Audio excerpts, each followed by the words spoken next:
Hello, welcome to the Offshoot, and I'm the host, Lee Sean Nelson. This week marks the 50th anniversary of hip hop and rap music. And today I have a very, very special guest, a recording artist, rapper by the name of Devin The Ripper. Devin, welcome to the Offshoot. Thanks for having me, Sean. It is an honor to have you. Hip hop, rap music is celebrating 50 years. Lots of folks are talking about it. NPR, the Washington Post. But I wanted to do something more down to earth with an actual recording artist, an actual individual who is in the culture of hip hop and rap. So begin by telling the audience something about yourself, about your music. Okay. Well, I'm Devin The Ripper. I come from a family of musicians. My father, Quentin Foots Davidson, he was the founding drummer and member of Red Essence, a famous GoGo band in the area, as well as my uncle and my grandmother was the manager. And I kind of always had music in my life, but you know, as my own person, I gravitated towards rap. And you know, I got into the arts. I started acting first. That's where I found my voice and my diction and my way to deliver lines, and that just translated into music. You know, funny story. I actually, when I was taking the acting class, one of my voice coaches was Denise Diggs, and she was a voice coach in Baltimore School of the Arts, where she taught Tupac and Jada Pinkett. Okay. Yeah. Interesting. But I want to actually go back to something you said before about coming from a family that was into go-go. And for those who do not know, go-go music started here in the Washington, D.C. area, and it's still big in Washington, D.C. So you pretty much can't go to any party in the city, especially at any park in D.C., and not hear go-go. So that's pretty significant that you have that in your family history. And would you say that go-go, like you said, it's in your history, but were there any elements of hip-hop and rap in go-go? And I ask you that because I think about some songs in the early, like late 80s with go-go that, to me, could have had a little bit of a hip-hop influence or rap to it. Yes, I think so. I think, you know, art imitates itself. So there were some songs and an era in go-go where it was heavily influenced by rap music. But if you listen to older people, they would tell you the opposite, that rap was actually influenced by go-go. Because go-go was just beats, a beat break, and a lot of rap and hip-hop, they took those breaks. You know, the famous Rakim Paid in Full is a Chuck Brown sample. I did not know that. Yeah. And Chuck Brown, as you all know, or if you do not know, Chuck Brown was a very, very big figure here in Washington, D.C. when it comes to go-go music. Yeah. And so you made the transition from acting, you had a coach, and went into music because that's where you found your voice. Okay. So what was it about hip-hop, what was it about rap music that was the right medium for you? That's a very, very good question. Well, for me, I had a lot of trauma and a lot of issues throughout my life. And initially, hip hop was just a way for me to exercise and expel all of those things that I was carrying. And I always had a voice and had things to say. And it was a way to express myself creatively.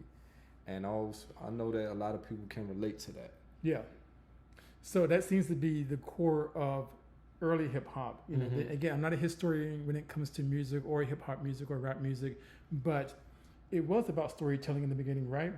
Okay, and at some point it became about people telling their own stories. Yes. Okay, and so is that what it is now? Is that what you say is what keeps hip hop, the culture thriving, is the storytelling?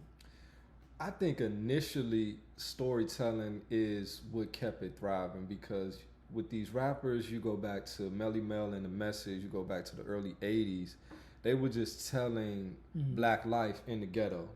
And then in the 90s, they were telling their accounts firsthand, you know, being in the streets and being, you know, hustling and everything like that. I think nowadays, people are just saying what they think other people want to hear from them. It's not genuinely. It's not authentic. It's not authentic. Exactly. It's not autobiographical like the nature of hip hop should be. Is that something you want to change regarding hip hop music? You want to go back to the authenticity of hip hop music? Yes and no. I think that as an artist, you should tell your story and you should be who you say you are. Okay. And I think it's also a purpose for some artists and music to have like a party song or a do nothing song, you know, something upbeat that's not related to me. So is that because of the business part of music, the industry of hip hop? Because it is about a business. I mean, there's a corporation behind every artist. I mean, you can't put the music out there by yourself. Then you have the streaming services. So how much of it, in terms of today's hip hop music, how much of it do you think is inauthentic, and how much of it do you think is due to the business aspect of it, or someone really wanting to do something that's more authentic? I think it's 100% the business, and in terms of authenticity, I would say close to 90% is unauthentic. Yeah. Because there's an agenda with the music industry where right now it's a lot of street music, a lot of violence, and those are the records that people want to hear. So as an artist, they're pushing these artists and these rappers to create these songs, even if they don't live by that. You know, and even if they do live by that and their life is in danger, the labels are still pushing that kind of music at the own peril of their artists that they sign. So, for example, I think it was Tory Lanez who was recently... Tory Lanez, okay. So he just was sentenced to, 10 years in prison for shooting Megan Thee Stallion? Yeah. So is that an example of an artist who was trying to be something that they were not, and then it led to them doing something like shooting another recording artist and therefore losing their life for the next 10 years? Well, I don't know about that specific scenario, but one prime example is, you know, Tekashi 6ix9ine. Okay, yes, yeah. Famous guy. You know, he was portraying a certain image, like he was from the street and everything like that. But did he also get into trouble overseas as well? I don't know the whole story, but I know he eventually did get locked up, and he ended up snitching on, you know, his affiliates, and that's on record, and that's contradicting to the image he was portraying. Okay. You know, but you heard his music everywhere. They was really pushing that sound. Because he had to live up to the image that the business side wanted regarding hip hop artists. Oh yeah, of course. Okay. So where did that change? How did we go from the late 70s, the 80s, hip hop rap music, telling authentic stories about what it was like growing up in the ghetto, if you will, to where we are today, where there's not much authenticity and people are making up stuff to try to portray a false image? I think hip hop is started with black people, and because of that, it's always a reflection of what's going on in the black culture. So, you know, in the 70s and 80s, more so the 70s, everything was more unified and black power. And more so the 80s, things were still positive. They just they were actually speaking out against a lot of things that was going on in the streets. But then the 90s, that was the generation that came up in the streets, and they witnessed all of these hustlers, and they witnessed the violence. And so they became a product of that. And so the generation after that, they watched all their fathers die and go to jail. And because there's a lack of the black male figure in the household, a lot of these artists, they're young, they have no guidance, they have no sense of self, they have no confidence. So they just following the wave. That makes sense. And so with your music as a recording artist, as a rapper here in the DMV, how are you trying to bring back that authenticity? What are some of the stories that people will hear in your music?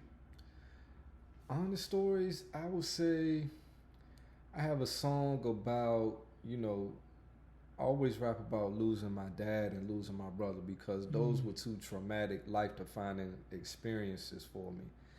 And well, you're a very young man, so you must have lost your father and brother at a very young age.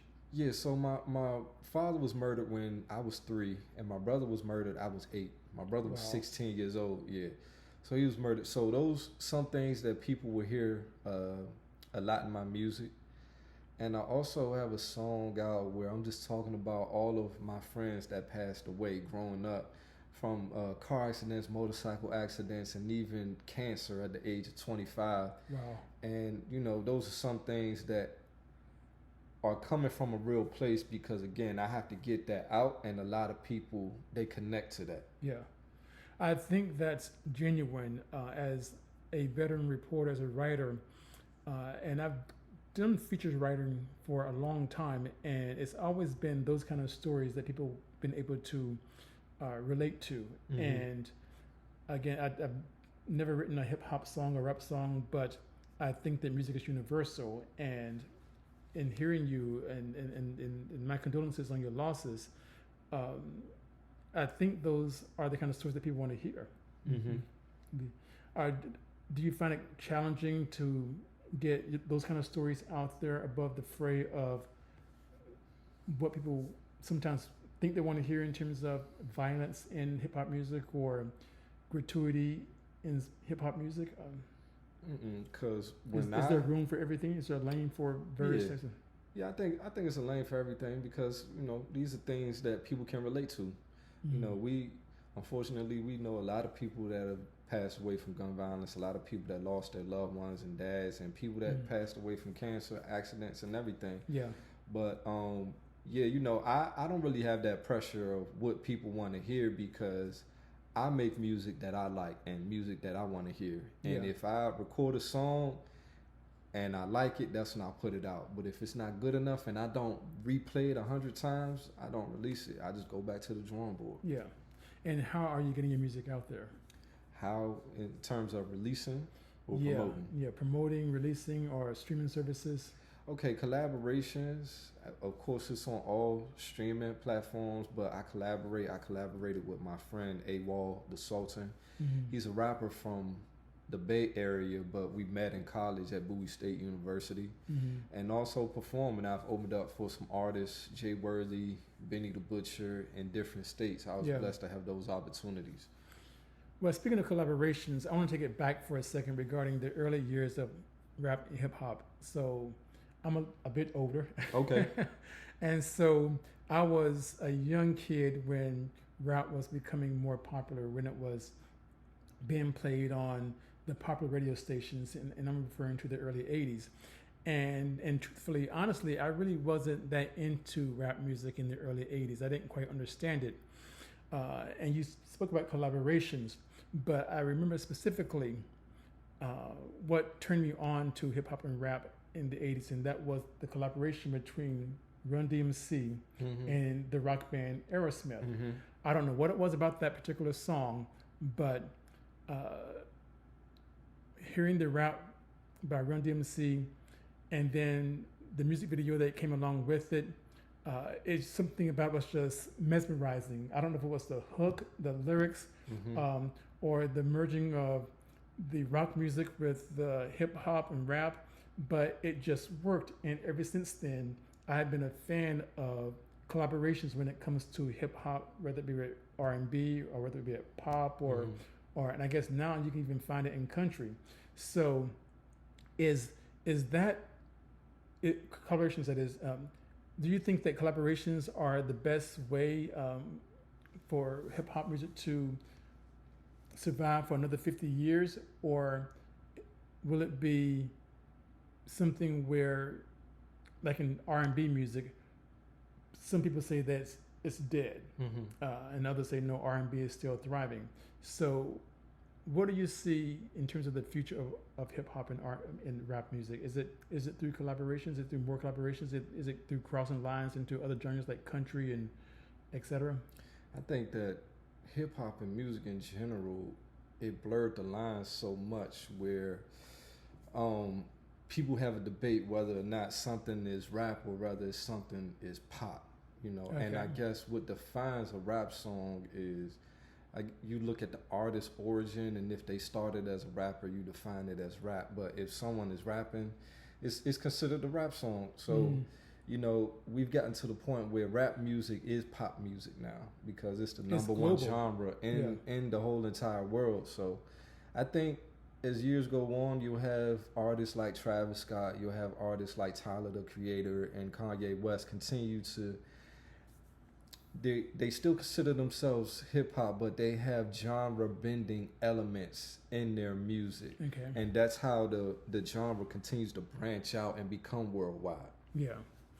So with hip hop music being global now and knowing that it started in the Black community, do you feel like there is some appropriation of black culture, appropriations of hip hop music, now that you can hear it in every country around the world and every language around the world? I mean, is it, I don't want to say it's stealing black culture, but you can't go to India, you can't go to Korea, you can't go to even Russia and not hear hip hop music. But more than just that, the artists who are doing hip hop and art and rap music in those countries, they also seem to take on a bit of black American culture aesthetics as well. Oh yeah, it's definitely cultural appropriation.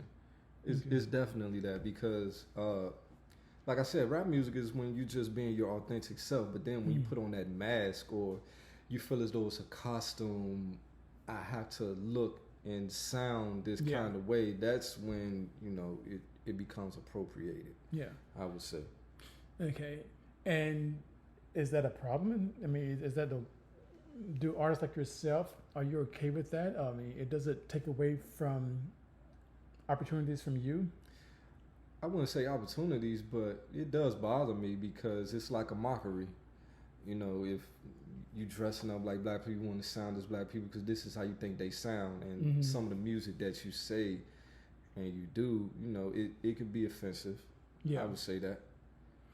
Okay, then, so, but with the history with hip hop, you know, and rap music, and correct me if I'm wrong, you know, starting, I guess, in New York City, I think it's the Bronx, the Brooklyn, I'm not quite sure. The Bronx. Okay. Now, in the beginning, wasn't hip hop and rap about sampling, taking some samples from, say, R&B, whatever, and so forth? Oh yeah, that's how it started.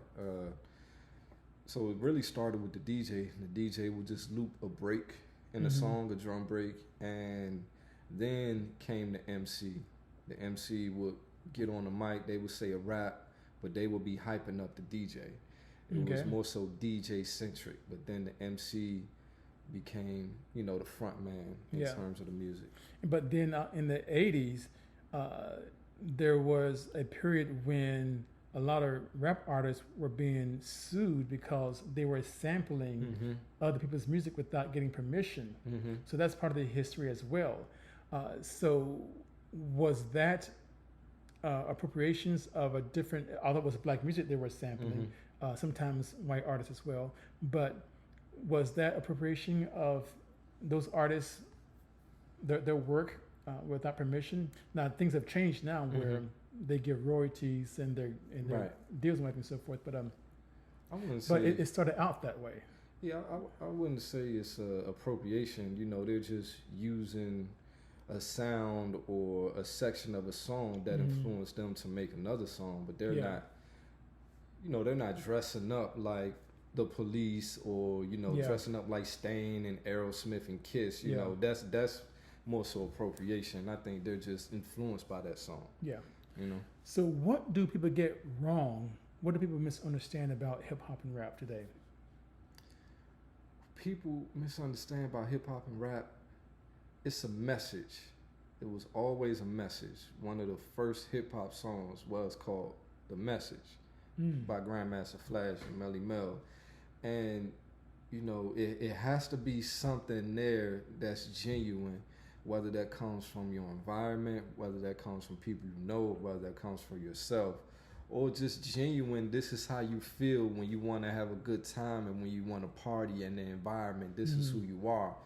I think people are missing that, and now they're just allowing popular opinion to dictate the art, and that's why the quality is starting to dwindle down. So if the quality is starting to dwindle down, how is hip hop and rap to survive for the next 50 years? How can it survive? If the quality is going down? I think there are some artists, you'll have generational talent that comes around and they really push it. You know, someone like a Drake or someone, you know, like a Jay-Z or anybody like that. But there are also other artists that are lesser known that really practice the art of it. You know, you have Griselda. Like J. Cole. Yeah, you have J. Cole, you have Kendrick, you have all the TDE, you have all of these artists that really stay true to the roots. And it's people that, it's always going to be an audience that's attracted to that. Just like you like R&B, it's people out there that make better R&B music than they can sing. Yeah. But you're always going to appreciate that one person that can go up there a cappella and take you to church. Yeah. Even though that style is dying out. That is very, very true. That's a very good analogy there. But hip hop has also had some other controversies as well, especially when it comes to the misogyny that's in the music, and of course, then there was also, of course, I grew up with NWA and women, so and then the anti-police messages that was, well, I hate to say it was anti-police messages because they were actually just telling their perspective of what they were doing with the police, but that was out there, and even to this very day, some people only look at the misogyny that was in the genre of music or the attacks on police.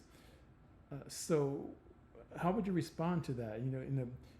Does misogyny still exist in hip hop music, even though today you have a lot of women who are doing just as well as the men when it comes to hip hop and rap? I think the misogyny, again, I think it's just a reflection of the culture, because those rappers from the 80s, when they were coming up, they were probably children in the 70s, and they were around a bunch of hustlers, pimps, prostitutes, and pushers. That was a part of the culture back then. So it was very and there are a lot of domestic violence as well. A lot of domestic violence. So naturally, that just came out, how they feel in a role that a woman plays. But also with music, women are the front runners now, and now they're expressing themselves on, being in control and having power over the opposite sex, and even taking a more dominant role. And of course, you're referring to like Megan Thee Stallion and Cardi B. Yeah, the leading rappers now, they're speaking their voice, and yeah, it's very, very interesting. Yeah, they do seem to have some of the biggest hits right now, but I also see them collaborating with pop artists as well. Okay, and of course with the men, with the Kanye, he's, like I said, you mentioned him earlier as being one of the big figures in hip hop, but he seems to get himself in trouble a lot. And then there's Drake, who hasn't put out anything in a while, has he not? Yeah, he's been putting out music constantly. Yeah, I think he just dropped a project last summer, and I think he's about to drop another one soon. That's what they say. Okay. So who are the big influences of hip hop today? Who people should be listening to, and why should they be listening to this artist versus that artist? Who are the big influences today? Yeah, if someone wanted to get into hip hop today and they didn't know who to listen to or an album to turn to first, what album would you recommend? What artist would you recommend? Today, you definitely have to listen to Drake. I would say Megan Thee Stallion, Cardi B. But why? Why those particular individuals? Because like you said earlier regarding the analogy with R&B, you can always have someone out there who can still do the old school thing. So why is it those artists that everyone seems to know about? I mean, are there other artists out there who are doing some significant work that are not being heard? Okay. Oh, okay. Well, I mentioned those artists. You said today they're just they're the front runners, and they're the front runners of the current sound of hip hop, the popular sound. But in terms of the essence of hip hop, you have artists. I would say you have someone like a J. Cole, like a Kendrick, Simba is a pretty artist. He just came out, and also I would say Griselda, Benny the Butcher, West Side Gun, and Conway the Machine. You know, those are kind of the front runners in terms of like that boom bap hip hop. You know, that's what we call it, traditional style, right? Okay, and I'm assuming, and they're the ones who are trying to get more back to the authenticity of hip hop. Well, they are, yeah, they are. So you know, you hear them, they rap. It's very lyrical. It's a meaning behind everything. Mm-hmm. You can tell they put some thought into it, whether they wrote it or not. Yeah. And they use their voice. You know, I like rappers who use their voice. I'm not a big fan of auto tunes and filters. You know. Okay. Yeah. So when you say use the voice, not just in terms of how the sound, but also in terms of being able to articulate in a certain way or a certain pattern. Exactly. Yeah. Okay. Yeah. So I want to go back to the history for a second. Like I said, it's been 50 years, and I never thought that hip hop would be around for 50 years at all, because we've seen various genres of music that came out of the black culture come and fade. They didn't go away, but they just fade. You know, jazz, okay, disco, okay, R&B, okay. But we're at 50 years of hip hop, and like you said, it is global. It is everywhere. Okay, and it's like there aren't many artists who put out any kind of work without some kind of hip hop influence to it. So I wonder how the last 50 years, how the last 50 years are supposed to be summarized for people. You know, because 50 years is a long time, and the genre has changed since the late 70s to 2023. So how would you sum up the history of hip hop over the last 50 years? Sum up the history of hip hop over the last 50 years. I would say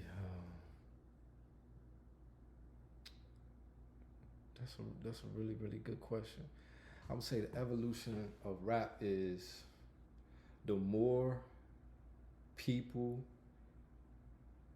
the more type of person that gets a voice, the more diverse group of people that have a voice, that's when you see the change in hip hop.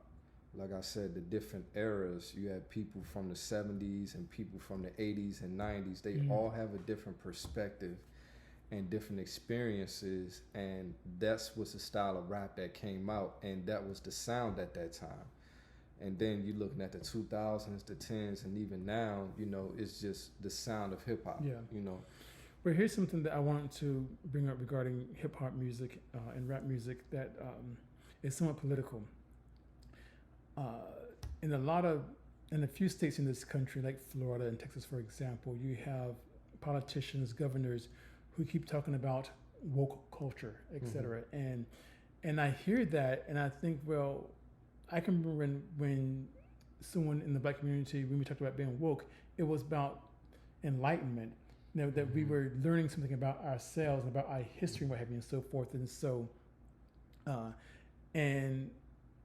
but you have, like I said, these politicians who are attacking, I guess what they call wokeness. But that was a big part of hip hop. And rap was trying to get people to wake up. Exactly. Okay, if you will. So can you talk a little bit about the political the political impact that hip hop has in this country today? Because these politicians, they won't say it, but they are attacking hip hop culture, black culture, by using the word woke in its place. I would say, like you said, woke culture, or, you know, we used to call it African-centered consciousness, and to be self-aware. You know, it had a political impact because some artists made political statements, like you said, NWA. Yeah. They made that song, you know, F the Police. Yeah. And even back in the 80s, they had a posse cut called Self-Destruction, where all the famous rappers came in and they talked about what was going on in the community.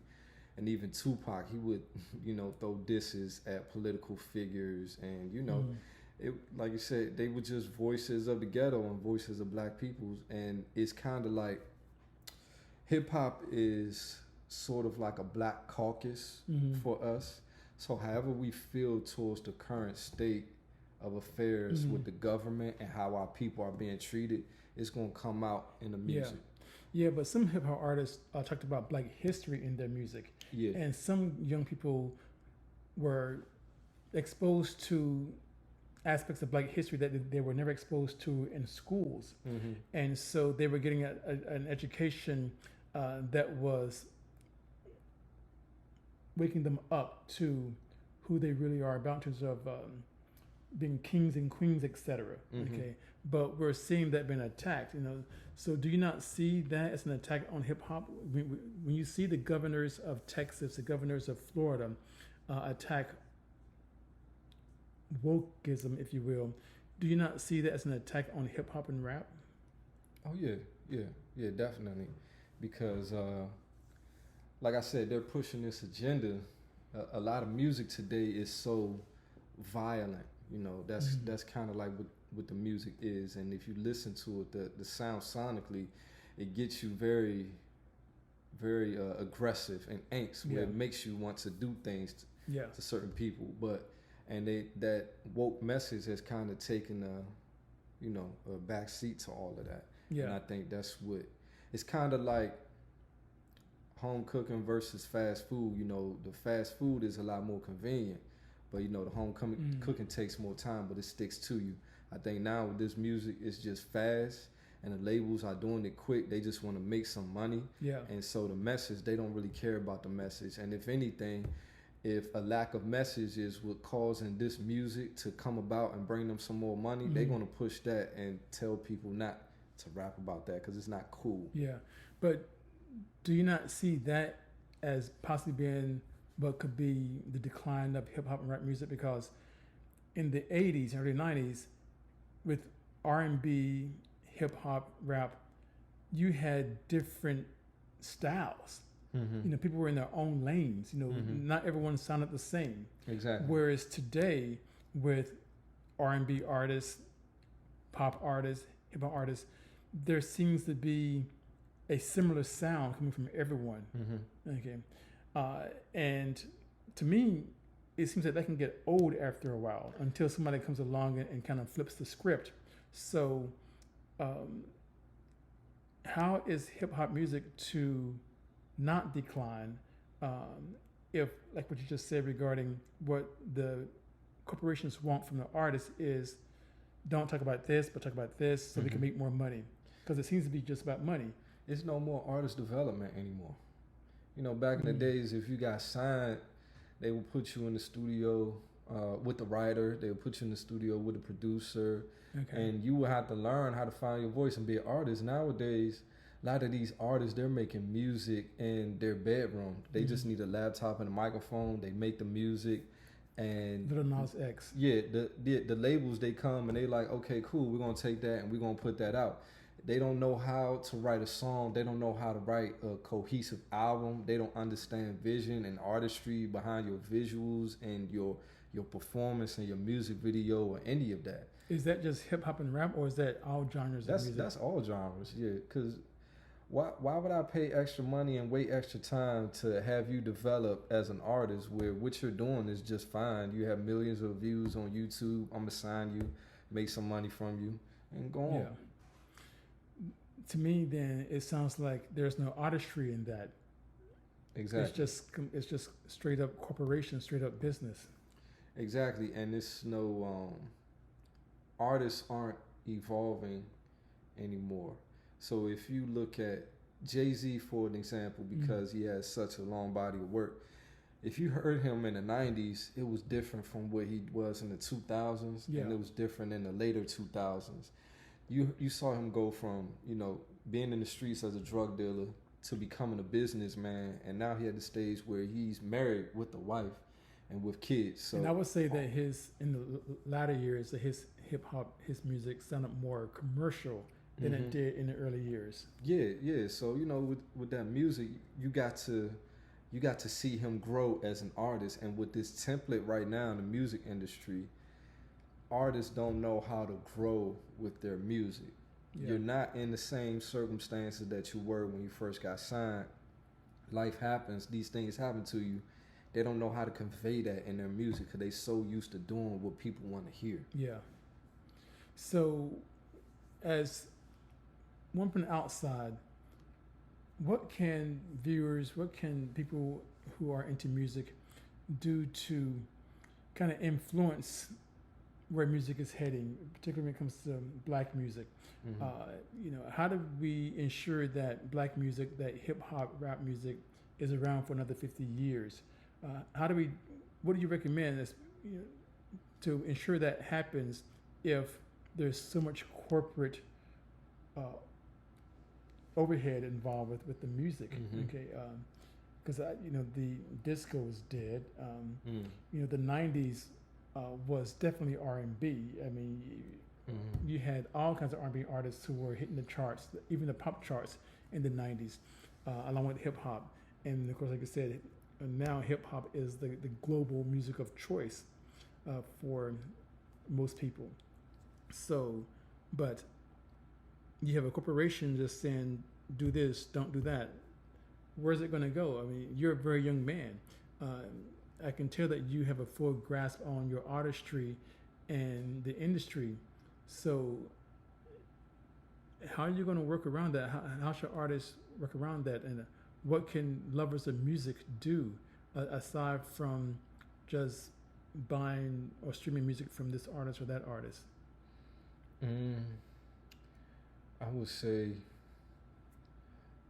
what music lovers can do is continue to support the artists and show up for the artists and really support them. I opened up for this one artist, and they're black artists, and they come from the hood, the streets, and the ghetto, and they really rapping about that, selling drugs and, gangster lifestyle that they really lived. And I look around in the audience, and it's all suburban white children. And, I'm not of that demographic, so I don't know what fascinates them about that kind of content. But I say all that to say, I didn't see a lot of black people there. And, here's a person that comes from similar circumstances that a lot of us come from, and it's like, how come we're not supporting that? How come the most highly paid DJs in the world are white and foreign?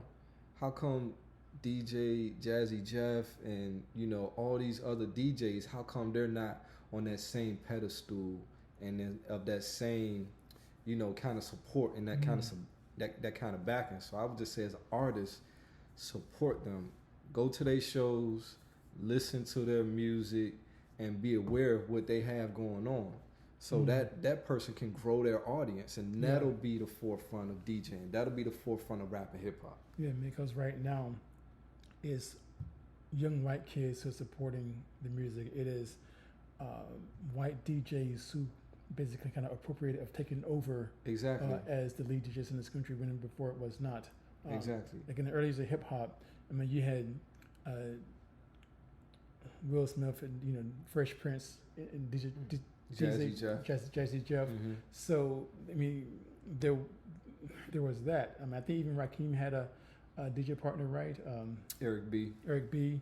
Yeah. So the black DJ, you don't hear much about them with their rapping partner anymore. No, you don't. And like I said, it kind of was back then. Rap was, you collaborated with one person.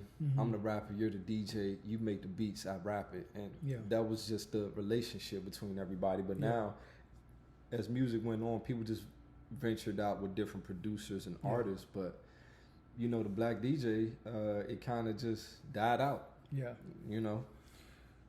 Well, but Devin, I can go on and talk more about hip hop, because that's a lot that I don't know what to learn.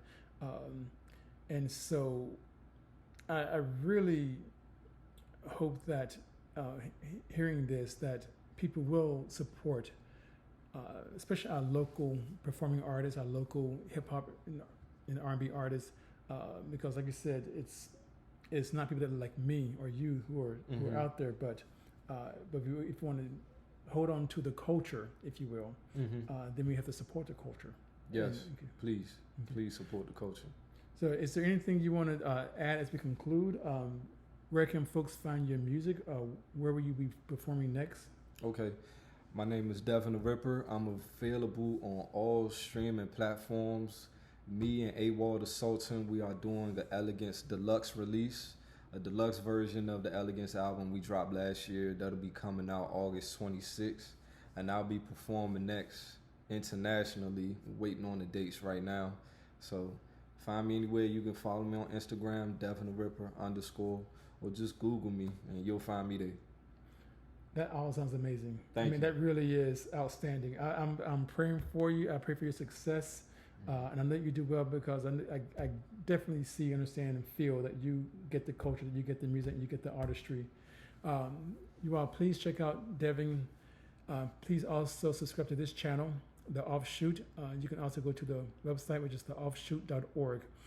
Thanks for watching, and please subscribe to this channel, and we'll see you next time on the Offshoot.